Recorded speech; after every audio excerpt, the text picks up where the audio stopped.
And so it's important for me to come back and deal with that toxic rupture. Otherwise, and what you and I have seen happen way too often with kids is it shades everything else the parent does.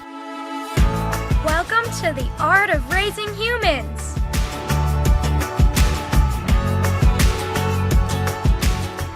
Hello, and welcome to episode 17 of the Art of Raising Humans podcast. I'm Kyle. And I'm Sara, and we're here to talk about parenting. And today our topic, I want to give you a quick preview at the beginning. We're going to be talking about toxic ruptures. Okay, so we're going to take some time to define that for you today, and then also talk to you about how we go back and repair those toxic ruptures when they happen with our kids. But first, I want to spend just a quick moment, and I know in a lot of podcasts, when podcasters do this, I kind of fast forward through the section, but I just want to put a quick plug that lots of times Sara and I don't talk about the courses we've done, but if you go to the website, parentinglegacy.com, Sara and I have put together some courses that you can buy there. One is about how to move away from power struggles in the family and how to resolve conflicts, and then also how to understand and communicate with your teenagers. So if either one of those topics really excites you and you really would love some more help with that, feel free to go to the website and check that out. And we also, as we're hitting episode 17, we really love feedback we've been getting from parents, especially I know clients I've helped have been able to come back and tell me how helpful the podcast has been, and we love to hear that kind of feedback from parents. So please leave your comments, please review the podcast, whatever you can do to share this information. Sara and I are just spending this time in our closet, just trying to share all the info we have with you. I mean, today is a kind of a cold, chilly day. It was recently my birthday. I just turned 45. And we're just trying to do our best at our old age of our 40s, trying to give as much wisdom as we can for free to as many people as it can help. So any way you can help us to send the word out about the Art of Raising Humans podcast, if it's helped you, we would love to hear that. That encourages us. Sara and I were just joking today. We would love in the future to do some travel tips even, because we love to travel. We love to vacation with the kids, and maybe there'll be fun subjects like that in the future. But many of these podcasts we're going to be doing over the next several months are subjects that have come up because parents have said, hey, could you talk about this? Or it's been an ongoing issue with clients that I've seen in practice, or Sara and I have talked to with other parents outside of that arena. So feel free to give us feedback on all that. Okay. So just wanted to give a quick plug to that stuff. We really do. We will listen to it. We appreciate it. It helps us. We're doing this to, like Kyle said, to share stuff. So we want to know what people need and what they want. And we just love talking about it. So yeah, it's a lot of fun for us to sit in our closet and talk about it. So today we want to talk about how to repair toxic ruptures with our kids. So Sara, why don't you start first? Kind of how would you define a toxic rupture? Where are we getting that term from? That is one of those fights you have with your kid that like the word said, toxic rupture, where the relationship suffered. That was a not just a little correction or guidance, or it was something where and I think we have that inside of us as parents, where something happens, you have an argument with your kid, or you have some boundary setting with your kid or something, and it didn't go well. And you're feeling anger, resentment, or something, your child is feeling that, there's a pull away in the relationship. You're no longer together. There's this distance there, and you can feel it. And this applies to a 17-year-old. It applies to a 2-year-old. Mm-hmm. You can feel where you have hurt your child. There's a distance in the relationship. This is not just... It's a toxic rupture. It's a big thing. Yeah. How would you? Well, I mean, I know I'm kind of getting the term. I think the only place I've seen it is with Dr. Dan Siegel, who kind of uses this term. And even when you're saying that, typically it comes from me, a big reaction I've had to something the kids have done. And I'm just mindless. I'm just completely unconscious. They do something and I just react to them, almost like I'm just I'm just sending so much disgust at them or anger at them. And I know for sure, I think a lot of people can feel that in their marriage. I know for sure when you and I have had a toxic rupture, somehow the conversation just didn't go well and there's tension. The rest, and you're you're thinking, I know I've been thinking this, are we going to take care of this tonight? Is this going to be taken care of tomorrow? Can we go to sleep like this? Because like I'm kind of upset at you. And sometimes that might even look literally like a person goes out on the couch and they're like, I'm just going to sleep on the couch. And like that's it looks like the kid going to the room and slamming the door. Exactly. Yes. Yeah. You like you said, cold shoulder. There's a distance. It didn't. The conflict didn't lead to us growing closer together. It was almost like we shoved each other further away. Right. Yeah. And so in our marriages, when that happens, I know I feel this need to we need to talk about this, and even though it may be uncomfortable, I know you and I are committed to that evening to within the next day. We're going to follow up with this because there's something in me that says if we don't, I don't think this is going to get better. I think this is only going to grow and get worse. It stacks up. And we know, especially for marriage, if you have a lot of these things stacking up over time, everyone knows that's going to be a disaster for your relationship.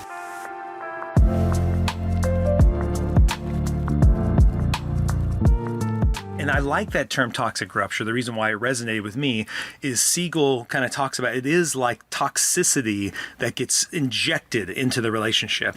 And so now all of those bonds we had that were positive bonds are kind of getting inundated with some kind of toxins, And so it's important for me to come back and deal with that toxic rupture. Otherwise, and what you and I have seen happen way too often with kids is it shades everything else the parent does, so like if there is a big toxic rupture, it might even be years later, and because that toxic rupture was never talked about, discussed, or followed up with, the parent may be doing something that they think is very benign or very kind, but the kid has been reading it as negative, as adversarial, because they recall the toxic rupture.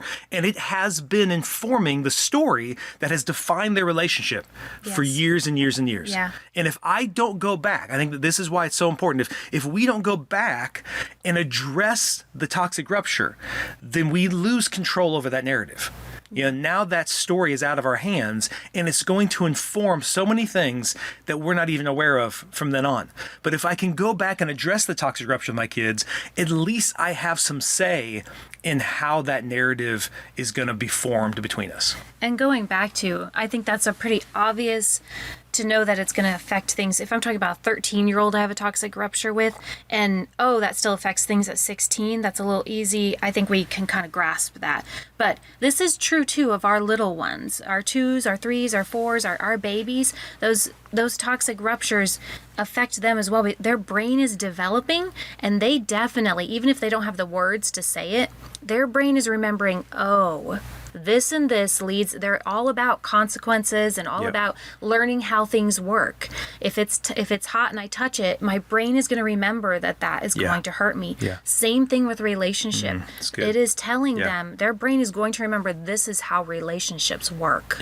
So even the little, all through the ages, this is an important thing to do. I like that example of touching the stove. It makes me think of how many times have we followed up with the kids to try to repair the toxic rupture, and they've shared some kind of story like yours and my reaction told them that we don't love them, or when they do that thing, whatever it is, they are unlovable, or that if they do that thing in the future, we will not love them, we will reject them.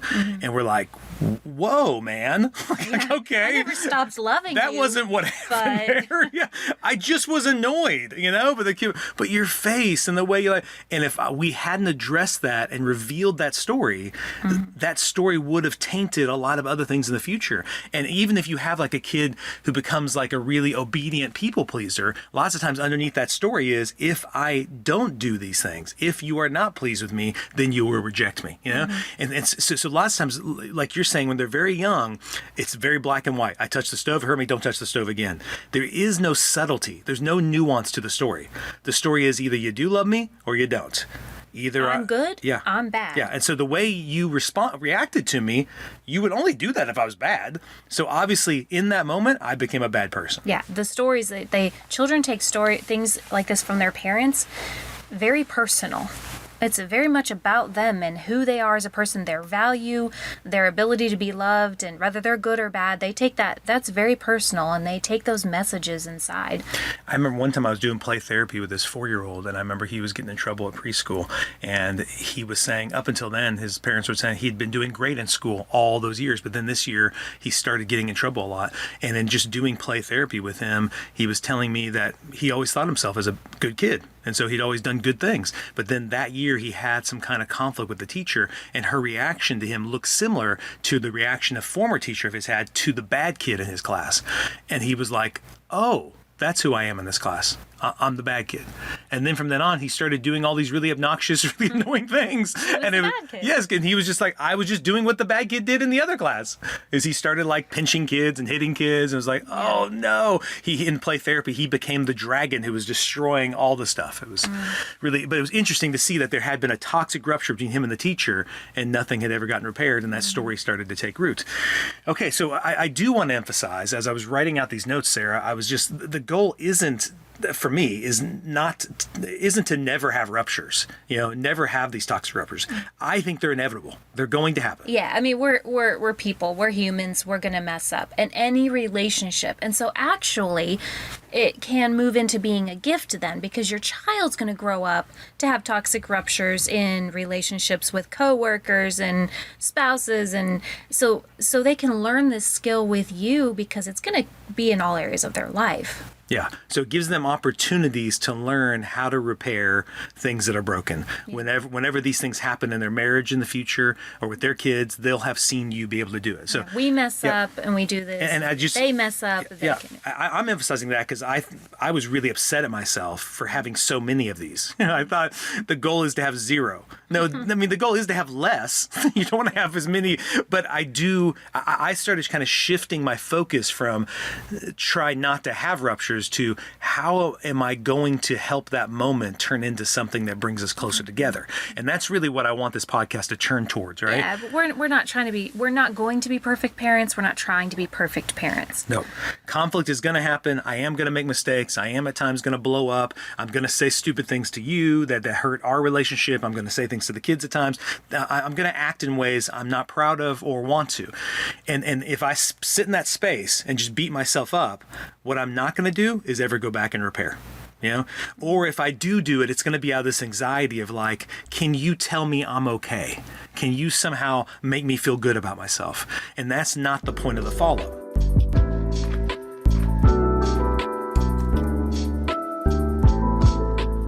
The big picture, as we move towards the follow-up ideas, my goal is to use these moments to build intimacy rather than isolation. So if when the rupture happens, we push each other away, I can feel the distance. I need to go back and bridge that distance, okay? And I find too many people I talk to are not doing this. Why do you think they're not doing it? Why are they not following up after the rupture? I think some of it is just we don't know how.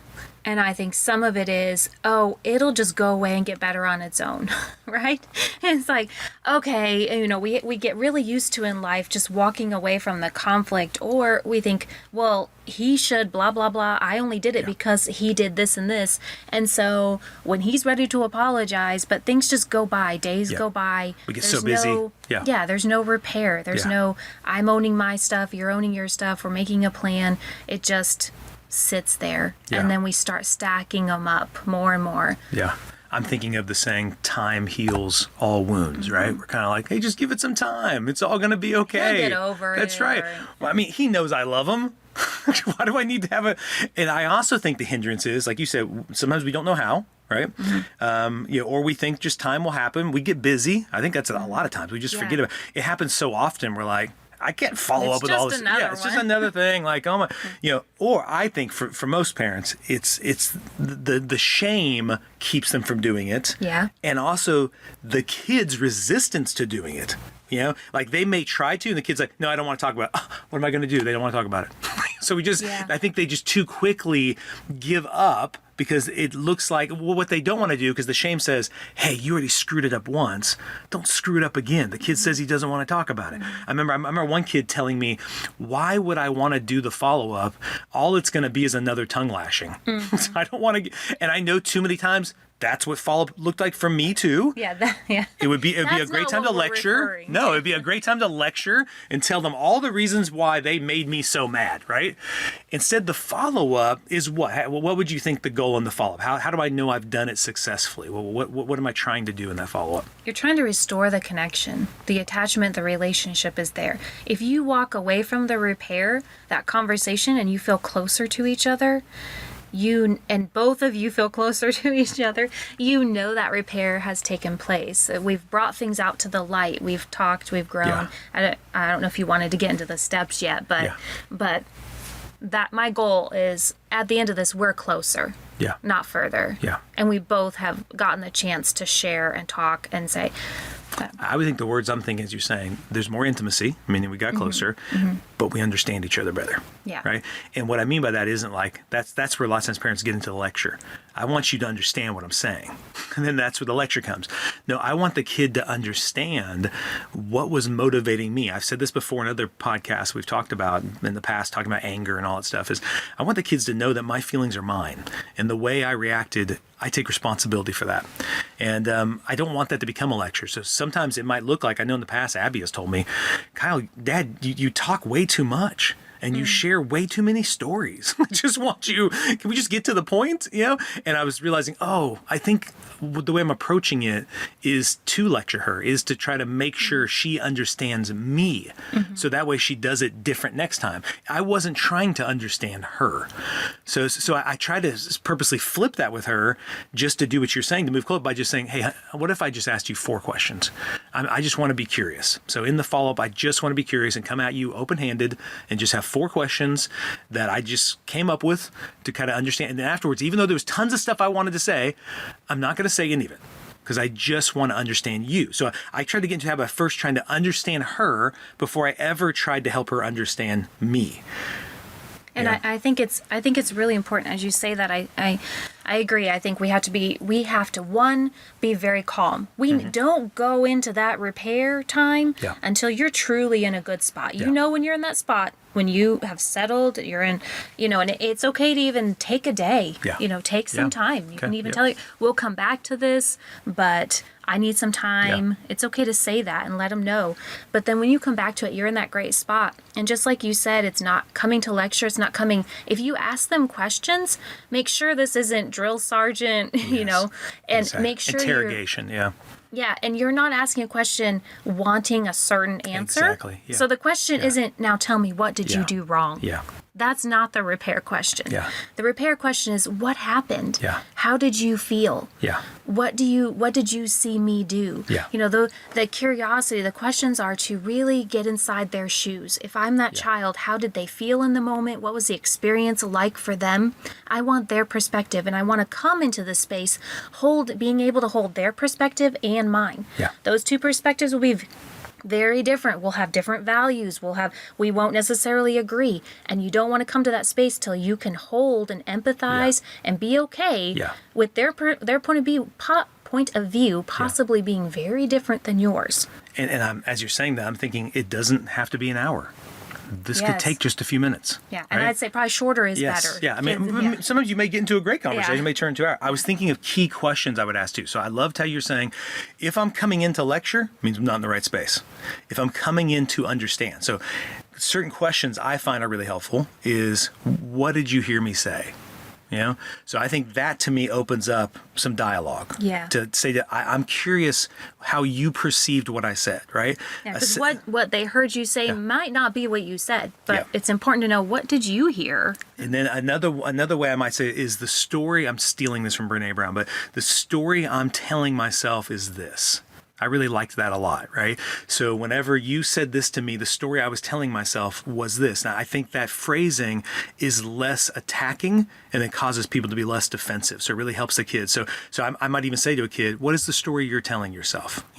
So since you perceived me to say this, what was the story you said? And that really can help the kid. The point of this whole follow-up, Sarah, that I think is so cool, it's not only for me to understand them and for them to understand me, it's for them to understand them.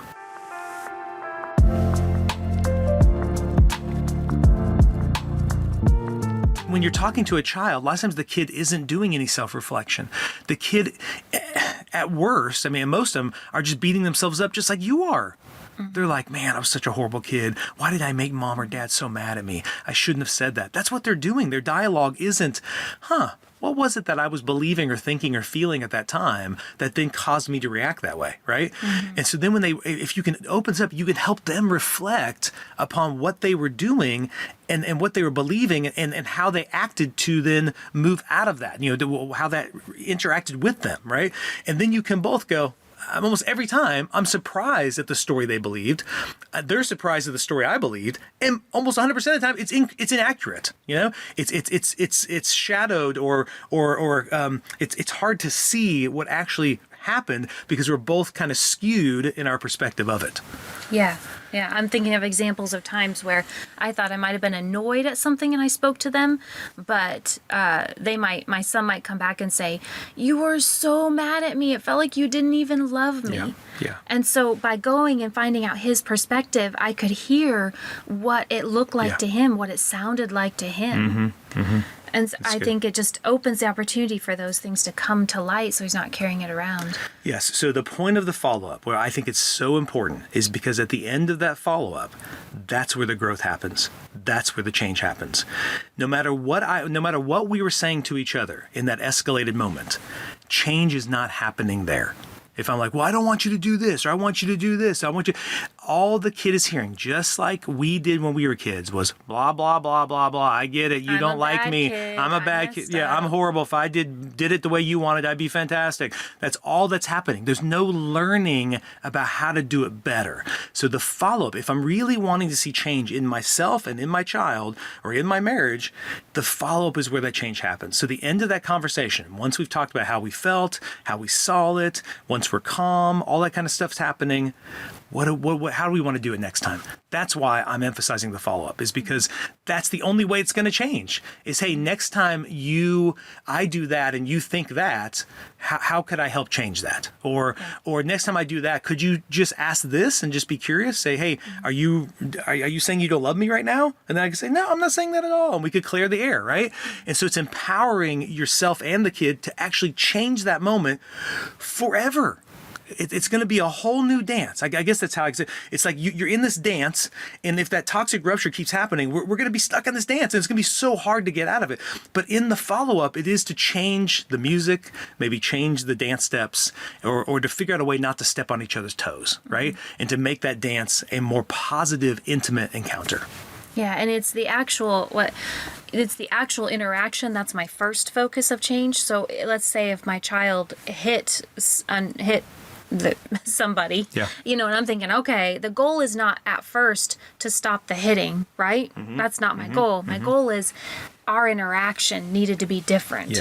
And I own my part first. I'm not going to say, now you blah should be doing. I'm going to start with, oh, I yelled. I'm sorry I yelled. I own my behavior. I'm really working on that. I'm going to talk about me and how I want to change. And I can even invite them into that. Like you said, how could I say it differently for you? And a lot of times kids have great insight. They'll say, well, if you would just blah, like tell you what, and they give you great words to say to them that feel better to them. That they I guess, and they'll respond to. And wrapping this up, Sarah, I was thinking, if your kid is resistant to it, my suggestion would be to just lay it out for the kid and just say, hey, I know in the past it's looked like this. Typically it's turned into a lecture. It seemed like you're really resistant, or you think I'm just going to say what a bad kid you've been. I want to change that. So I'd really like our follow-up to be us learning how to do this better, and I want to learn how to do it better with you. And I really can't do that without your input. So let's just practice it. So the next couple times, what I want to do is just come and be curious. And if I start to slip into that, just say, hey, whoa, you're doing that thing again, or give me feedback that maybe this isn't, because I want to change, and I want to make sure we can have these follow-ups and they can be positive, moments that we grow closer together, understand each other better. Yeah, and then you can move into problem solving. Problem solving, the disagreement there, but even the end goal of this, what are we going to do about you being on your phone too long or whatever? You can get around that, but the relationship needs to be first. And this helps get you there. Well, good. Well, I hope this is very helpful to a lot of parents, because I know these toxic ruptures are happening every day, all day long. And I know follow-up is very hard to do. It's easier to just get busy and to just act like it never happened, just sweep it under the rug.